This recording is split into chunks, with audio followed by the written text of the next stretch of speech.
ഷാഫി ചലിയം താങ്കൾക്ക് ഇപ്പോൾ അഡ്വക്കേറ്റ് അരുൺകുമാർ മറുപടി നൽകിയിട്ടുണ്ട്. അതായത് ഇത് സമയം വളരെ കുറവാണ്. 2 ടൈമുകളിലായിട്ട് അരുൺകുമാർ ധാരാളം സമയമെടുത്തു. എനിക്ക് അരുൺകുമാറിനോട് പറയാനുള്ളത്, ഈ സിന്തൈറ്റ് എവിടെയാണെന്ന് പറഞ്ഞു തന്നത് വലിയ ഉപകാരം.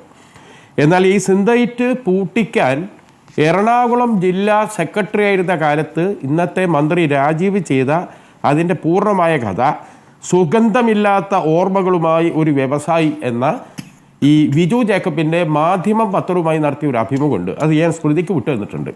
സ്മൃതി ദയവ് ചെയ്ത് അരുൺകുമാറിനെ ഒന്ന് വായിച്ചു കൊടുക്കണം. ഇന്ന് രാത്രി അദ്ദേഹം വായിക്കട്ടെ. ഞാൻ ഏതായാലും മറ്റു കാര്യങ്ങളിലേക്ക് വിടുന്നില്ല. അല്ലല്ല മാത്രമല്ല, ആദ്യം ആ കഥ വായിക്കട്ടെ. ഇപ്പൊ അവസാനത്തെ ഈ അല്ല അത് അങ്ങനെയാണെങ്കിൽ ആ കാലം ജാഹിലിയ കാലമാണ്, അന്ധകാരത്തിന്റെ കാലമായിരുന്നു എന്ന് ആദ്യം വിലപിക്കണം, എന്നിട്ട് വന്ന് പറയണം. അന്നാ പറഞ്ഞതൊക്കെ ശരി തന്നെയാണെന്നുള്ളടത്ത് ഇപ്പോഴും നിൽക്കുക. ഇപ്പൊ അന്തരീക്ഷം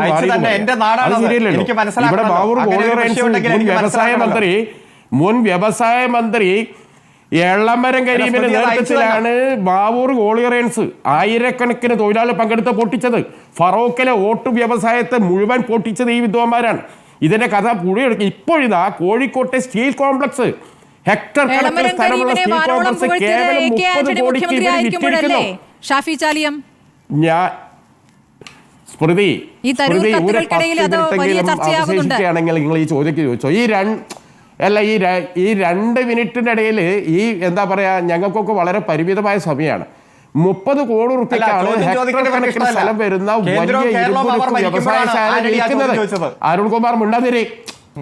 അരുൺകുമാർ ചർച്ച എന്തത്തോട് തീരുവില്ല, നാളെ നടക്കും. ഒരു അക്ഷരമുണ്ട ഞാൻ സമ്മതിക്കൂല, മനസ്സിലായിരിക്കോ? അവസാനത്തെ 2 മിനിറ്റിൽ കയറി 30 കോടി രൂപക്ക് ആ കോഴിക്കോട് അത് കേക്ക്, കോഴിക്കോട്ടെ സ്റ്റീൽ കോംപ്ലക്സിലെ ഇരുമ്പ് ഉരുക്കുന്ന ബർണർ വിറ്റാൽ തന്നെ 100 കോടി കിട്ടും. ആ സ്ഥാനത്താണ് കേവലം ആക്രി വിലക്ക് പോലും ഇല്ലാത്ത രീതിയിൽ 30 കോടിക്ക് കോഴിക്കോട്ടെ ഹെക്ടർ കണക്കിന് സ്ഥലം വരുന്ന സ്റ്റീൽ കോംപ്ലക്സ് കച്ചവടാക്കിയ വില്ലാളി വീരന്മാരാവാം. ഇവരാവുന്ന വ്യവസായത്തിനെ കുറിച്ച് പറയുന്നത്. പിന്നെ ആശാ വർക്കർമാരുടെ തുക 1000-ൽ നിന്നും ഞങ്ങൾ 7000 ആക്കി കളഞ്ഞില്ലേ എന്ന് ചോദിക്കുന്നവർ ഒരൊറ്റ ആളെ ശമ്പളം. നിങ്ങളിപ്പോൾ മറ്റേ കേന്ദ്രത്തിൻ്റെ അവകാശം പിടിച്ചു പറ്റാൻ വേണ്ടിയിട്ട് ഒരു കാലുമാറ്റക്കാരനെ കൊണ്ടുപോയി ഡൽഹിയിൽ വെച്ചിടല്ലോ. അയാളെ ശമ്പളം എത്രയാണ്? അയാളെ കൊണ്ട് എന്ത് ഉപകാരങ്ങൾ കിട്ടിയത്? ഏത് കേന്ദ്ര അവകാശമാണ് അയാൾ പിടിച്ചു മേടിച്ചത്? ഉളപ്പുണ്ടോ അയാൾ അവിടെ നിലനിർത്താൻ? ശമ്പളം എന്ത് വേണ്ട, ആ പെൻഷൻ വാങ്ങാതിരിക്കാനാ? അദ്ദേഹം ഉള്ളത് കൊണ്ട് പല കരാർ ശമ്പളം അതൊക്കെ ഉളുപ്പുണ്ടെങ്കിൽ അയാൾ തിരിച്ചു വെക്കണം. ഈ കേരളത്തിൽ വന്ന ശശി തരൂരിനെ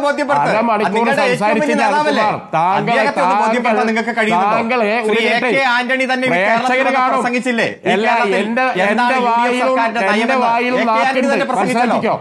എന്റെ വായിലും നാക്കണ്ടേ.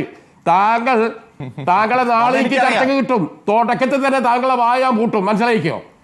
എനിക്കറിയാം. ഇതുവരെ നിങ്ങൾ സംസാരിച്ചപ്പോ ഞാൻ അടങ്ങിയിരുന്ന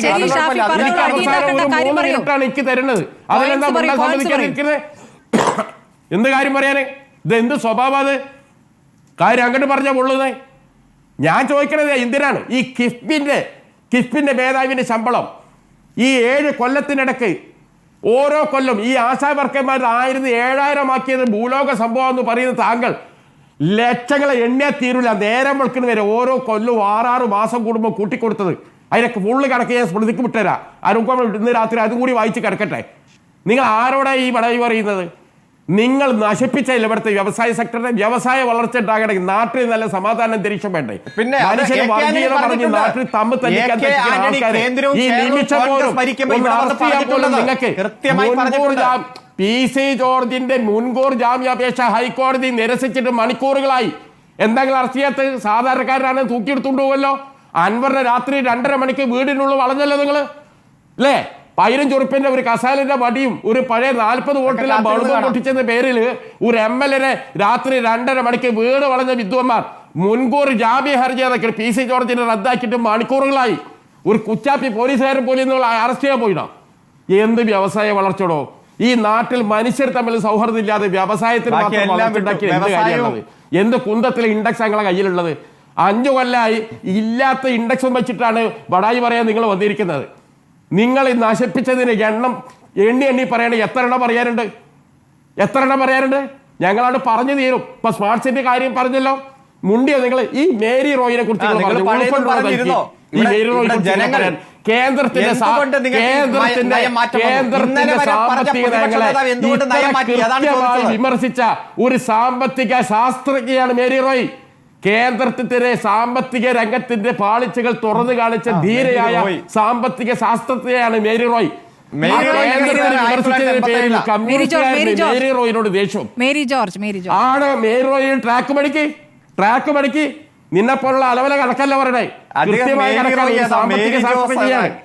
മോദി സർക്കാരിന്റെ സർവ്വ സാമ്പത്തിക നയത്തെയും പൊളിച്ച് കൈ കൊടുത്ത ഒരു ശാസ്ത്രജ്ഞയെ ഇവിടെ വന്ന് പല്ലിളിക്കല്ലേ മേരി റോയ് പറയണ? കണക്കെടുത്തിരോ നിങ്ങള്?